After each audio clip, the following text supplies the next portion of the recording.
Hi everyone.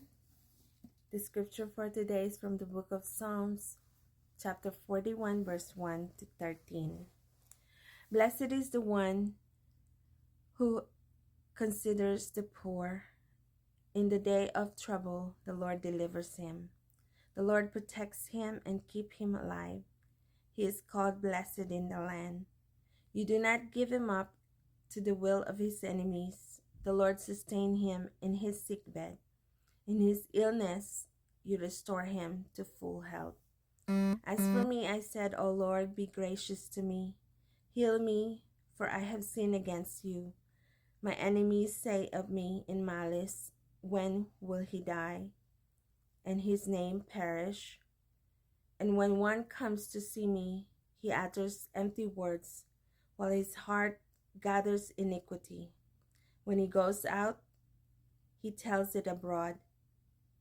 All who hate me whisper together about me. They imagine the worst for me. They said a deadly thing is poured out on him. He will not rise again from where he lies. Even my close friend in whom I trusted, who ate my bread, has lifted his heel against me. But you, O Lord, be gracious to me and raise me up, that I may repay them. But this I know, that you delight in me. My enemy will not shout in triumph over me. But you have upheld me because of my integrity and set me in your presence forever. Blessed be the Lord, the God of Israel, from everlasting to everlasting. This psalm was written by David at a time when he found himself betrayed by someone he once trusted. Verse 9. It is a prayer asking God, the source of all blessings, to deliver, protect, sustain, and restore him from his undeserved suffering. Verse 1 to 3. His enemies spread lies about him, wanted the worst for him, and tarnished his reputation by spreading gossip. Verse 6 to 8. All the while preparing him dead and forgotten. Verse 5.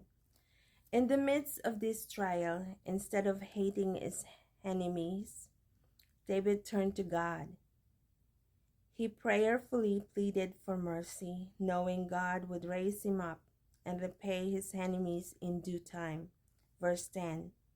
David claimed victory over his enemies and looked to God for his affirmation and praise. Verse 11.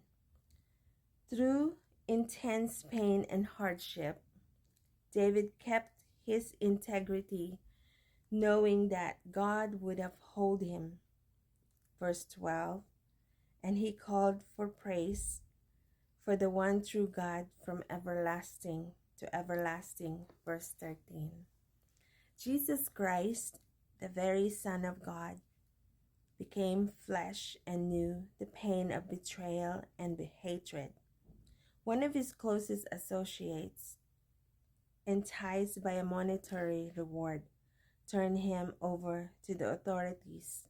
Judas approached Jesus in the garden and kissed him on the cheek, signaling to Jesus' enemies that he was the one for whom they were looking. Luke 22, verse 48.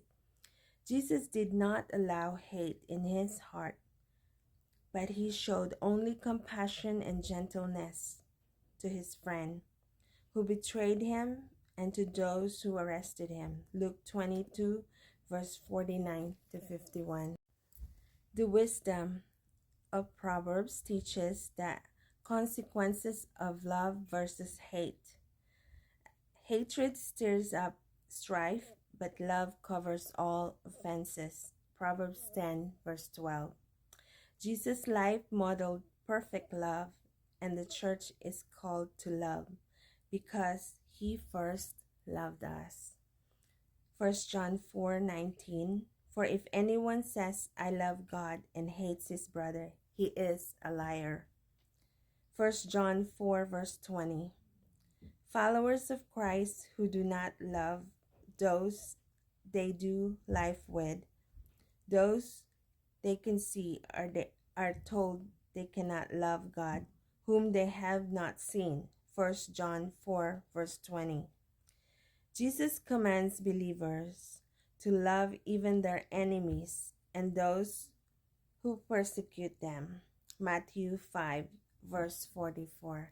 And I leave you with the scriptures, and this is my favorite scriptures